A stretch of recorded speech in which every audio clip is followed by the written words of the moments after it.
بسم اللہ الرحمن الرحیم الحمد للہ رب العالمین والصلاة والسلام علی اشرف الانبیاء والمرسلین نبینا محمد بن عبد اللہ وعلی آلہ واصحابہ الغر المیامین ومن تبعهم بإحسان إلى يوم الدين أما بعد. وعن ميمونة رضي الله تعالى عنها قالت مر النبي صلى الله وعن أبي ثعلبة الخشني رضي الله تعالى عنه قال قلت يا رسول الله إنا بأرض قوم أهل الكتاب أفنأكل من آنيتهم قال لا تأكلوها فإن فيها إلا أن لا تجدوا غيرها فاغسلوها وكلوا فيها.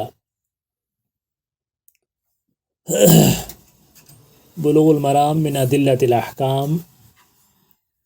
میں کتاب الطہارہ میں باب الآنیہ کی یہ چوتھی حدیث ہے. اس کے راوی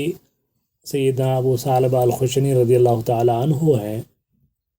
وہ فرماتے ہیں قلت یا رسول اللہ، میں نے کہا اللہ کے رسول، انا بارض قوم اہل کتاب،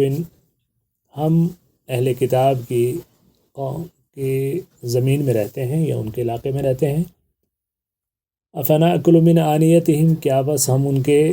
برتنوں میں کھا سکتے ہیں؟ قال، آپ نے فرمایا لا تأکلوا فیہا، ان میں نہ کھاؤ،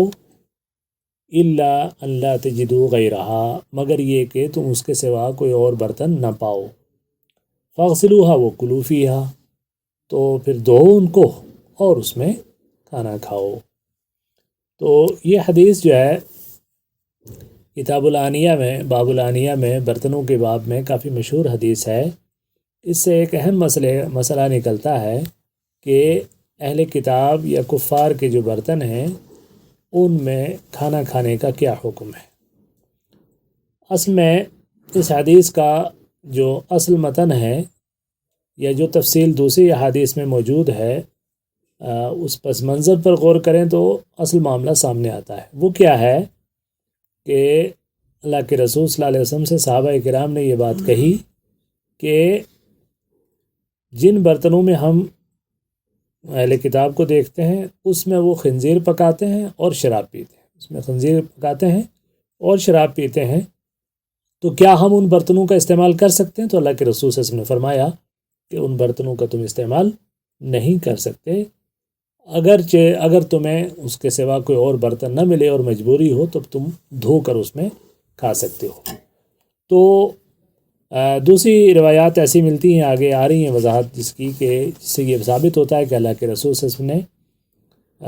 اہل کتاب کے برتنوں سے کھانا بھی کھایا ہے اور ان کے مشکیزوں سے پانی بھی پیا ہے. تو عمومی طور پر ان کے برتنوں سے کھانا کھانا اور پانی پینا یہ جائز ہے، اس میں کوئی حرج نہیں ہے. اللہ کے رسول صلی اللہ علیہ وسلم نے جو اس سے منع فرمایا ہے، تو اس منع کا سبب، جیسے نیل الأوطار میں امام شوکانی رحمہ اللہ نے اس روایت پر پوری بحث کی ہے، تو اس میں اس منع کا سبب یہ بتایا ہے کہ ان برتنوں میں جیسے میں نے پہلے بتایا کہ حرام چیزیں پکتی تھی اور حرام چیزیں پی جاتی تھی، تو اس کی وجہ سے اللہ کے رسول صلی اللہ علیہ وسلم نے انہیں منع فرمایا. ٹھیک ہے جی. تو دوسری حدیث ہے وعن عمران بن حسین رضی اللہ عنہ ان النبی صلی اللہ علیہ وسلم واصحابہ توضؤوا من مزادۃ امرأۃ مشرکۃ متفق علیہ فی حدیث طویل. تو گویا ایک لمبی حدیث کا یہ قصہ ہے کہ جو سیدنا عمران بن حسین رضی اللہ عنہ سے روایت ہے کہ نبی کریم صلی اللہ علیہ وسلم اور آپ کے صحابہ نے ایک مشرک عورت کے مشکیزے سے، مزادہ کہتے ہیں مشکیزے کو کہ جس کو پانی وغیرہ کے لیے استعمال کیا جاتا ہے، اس سے جو ہے وضو کیا. ٹھیک ہے. تو اس سے یہ پتہ چلا کہ جن برتنوں کے اوپر نجاست نہ لگی ہو، وہ برتن بظاہر صاف ہوں، تو اس سے نہ صرف یہ کہ پانی پیا جا سکتا ہے بلکہ اس سے وضو بھی کیا جا سکتا ہے. ٹھیک ہے نا. تو اب یہ ہے کہ دوسری بات یہ پتہ چلی کہ ظاہر ہے کہ مشرک عورت نے جو مزادہ استعمال ہے اس کا مشکیزہ، چمڑے کی جو کھال کی مشق ہوتی ہے، تو ظاہر ہے کہ وہ جس جانور کا ہوگا وہ شرعی طور پر تو ذبح نہیں کیا گیا. ٹھیک ہے. تو وہ اپنے اعتبار سے انہوں نے اس کو ذبح کیا ہوگا، یا مردہ بھی ہو سکتا ہے، مردار جانور بھی ہو سکتا ہے، تو لیکن دباغت دینے کے بعد یا رنگنے کے بعد، ٹیننگ کے بعد وہ اس لائق ہو گیا ہے کہ اس کا پانی پیا جا سکے یا اس سے وضو کیا جا سکے، ٹھیک ہے نا جی۔ تو اب اصل میں مسئلہ یہ ہے کہ مشرکین کی جو نجاست ہے کیا وہ معنوی ہے یا حسی ہے؟ معنوی ہے یا حسی ہے؟ حسی کا مطلب یہ ہے کہ جس کا ایک کنکریٹ وجود پایا جاتا ہو، ٹھیک ہے۔ تو ظاہر ہے خنزیر ہے یا کتا ہے تو وہ ایک جو اس کی حسی ہے، جو محسوس کیا جا سکتا ہے اس نجاست کو۔ لیکن مشرکین کی جو نجاست ہے، انما المشرکون نجس، تو یہ نجاست اکثر اہل علم کا یہ کہنا ہے کہ یہ نجاست معنوی ہے، حسی نہیں ہے۔ اگرچہ بعض علماء اس چیز کے بھی قائل ہیں کہ ان کی نجاست جو ہے وہ حسی ہے، باضابطہ ان کا جسم بھی ناپاک ہے، لیکن اور بہت سارے ایسے دلائل ثابت ہوتے ہیں کہ جس سے یہ پتہ چلتا ہے کہ ان کی نجاست جو ہے وہ معنوی ہے، حسی نہیں ہے، ٹھیک ہے جی۔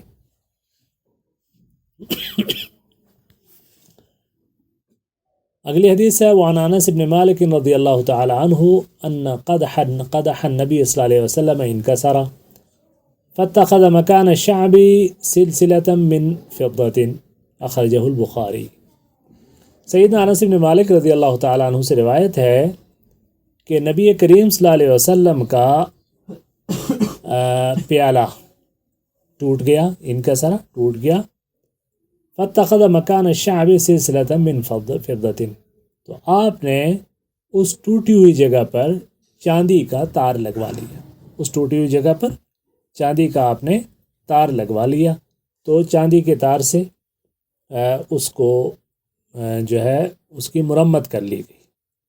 تو اب ذرا کہ چاندی کا تار اس میں استعمال ہوا ہے، تو اس سے یہ پتہ چلتا ہے کہ وہ برتن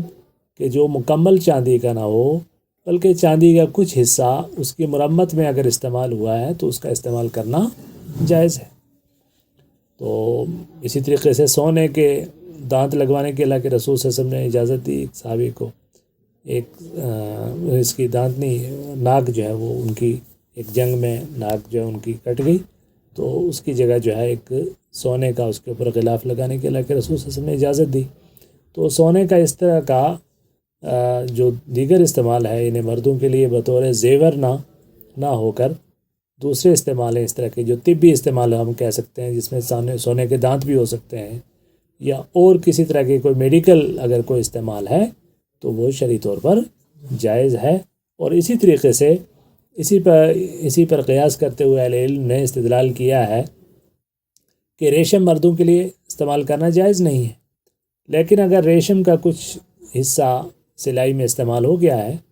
اور وہ باضابطہ ریشم کا کپڑا پورا نہ ہو اور اس میں کچھ استعمال اگر ہوا ہے تو اس میں بھی اس کو استعمال کرنے میں کوئی حرج نہیں ہے۔ تو یہ حدیث، تو اس اعتبار سے ہمارے جو کتاب الآنیہ باب الآنیہ جو ہے اس کا یہ سلسلہ یہاں پر ختم ہوتا ہے۔ آج ہم 3 ہی حدیثیں پڑھیں گے، اور ان تینوں حدیثوں میں پہلی حدیث سے مشرکین کے برتنوں میں کھانا کھانے کو اوائڈ کرنے کا حکم ہے، اور کہ بھئی استعمال کرنے سے اگر ضروری ہو تو اس کو دھو کر اور پاک کر کے اس میں کھانا جائز نہیں۔ دوسری حدیث سے مشرک عورت کے برتن سے، مشکیزے سے اللہ کے رسول صلی اللہ علیہ وسلم کا پانی جو ہے وضو کرنا ثابت ہوتا ہے۔ تو گویا ان دونوں حدیثوں کو ملا کر جو پہلی حدیث کی جو تطبیق بنتی ہے وہ یہی ہے کہ جو تفصیل امام شوکانی نے نیل الأوطار میں کی ہے وہ یہ کہ اس برتن میں صحابہ نے یہ وضاحت بھی کی تھی کہ اس برتن میں حرام چیزیں پکتی ہیں، جس کی وجہ سے اللہ کے رسول صلی اللہ علیہ وسلم نے اس سے منع فرمایا تھا، وگرنہ ان برتنوں میں اس کا استعمال کرنا جائز ہے، ٹھیک ہے۔ ایک چیز اس میں ایک پہلو کو آپ ذہن میں رکھیے کہ اسلام کا جو مزاج ہے پرامن بقائے باہم کا، پیسفل کو ایگزسٹنس کا، یا وہ لوگ کہ جو غیر مسلمین ہیں اور وہ مسلمانوں کے ساتھ ان کا کسی طرح کا کوئی مذہبی یا کسی طرح کا جھگڑا نہیں ہے اور وہ پرامن لوگ ہیں، تو اللہ تعالیٰ ان کے ساتھ حسن سلوک یا تعلقات رکھنے سے منع نہیں کرتا، اس سے منع نہیں کرتا. لا ینہاکم اللہ عن الذین لم یقاتلوکم الی آخر الآیہ. تو اس اعتبار سے اگر ان کے برتن یا اس طرح کی چیزیں استعمال کرنے میں کوئی حرج نہیں ہے، لیکن ایک ساتھ ساتھ ولا اور برا کا جو اصول ہے اور ایک طرح سے کفر کے سلسلے میں جو دل میں ایک طرح کی وہ ہونی چاہیے، اس اعتبار سے بہتر یہ ہے کہ آدمی بہت زیادہ خلا ملا نہ کرے، تاکہ کسی ایک ایسے شخص کو کہ جس کی دینی تربیت نہیں ہے تو وہ یہ نہ سوچے کہ یہاں کوئی فرق ہی نہیں ہے. تو وہ فرق بہرحال رہنا چاہیے ہر اعتبار سے. ٹھیک ہے. آج کل یہ ریسٹورینٹ پہ ہوتے ہیں غیر مسلم شیف ہوتے ہیں، تو ان کا ہمیں پتہ بھی ہوتا ہے کہ کھانے میں کوئی حرج نہیں. ہاں نہیں، کوئی حرج نہیں اس میں، ظاہر ہے وہ تو ان کا پکا ہوا کھانے میں کوئی حرج نہیں ہے. غیر مسلم شیف کے ہاتھ کا پکا ہوا کھانے میں کوئی حرج نہیں ہے. بس صرف اس بات کی تاکید ہونی چاہیے کہ کھانا حلال ہو اور حلال طریقے سے، مثلا گوشت ہے تو حلال طریقے سے ذبح کیا گیا ہے، اور پکاتے ہوئے بھی اس میں کچھ، آج کل بہت ساری ایسی ڈشز آ گئی ہیں کہ جس میں شراب استعمال ہوتی ہے، وائن استعمال ہوتی ہے، اس میں پتہ نہیں کس مقصد کے تحت بہت ساری ایسی جو شیف جو نئی سے نئی چیزیں ایجاد کرتے رہتے ہیں، تو اس طرح کی چیزیں وہ استعمال کرتے ہیں. تو بہرحال ایمان کا تقاضا یہ ہے کہ آدمی ان چیزوں سے جب تک دلی طور پر اطمینان نہ ہو تو وہ کھانا نہ کھائے. جب تک دلی اطمینان نہ ہو تو ایسا کھانا نہ کھائے. سبحانک اللہم و بحمدک، نشہد ان لا الہ الا انت، نستغفرک و نتوب الیک.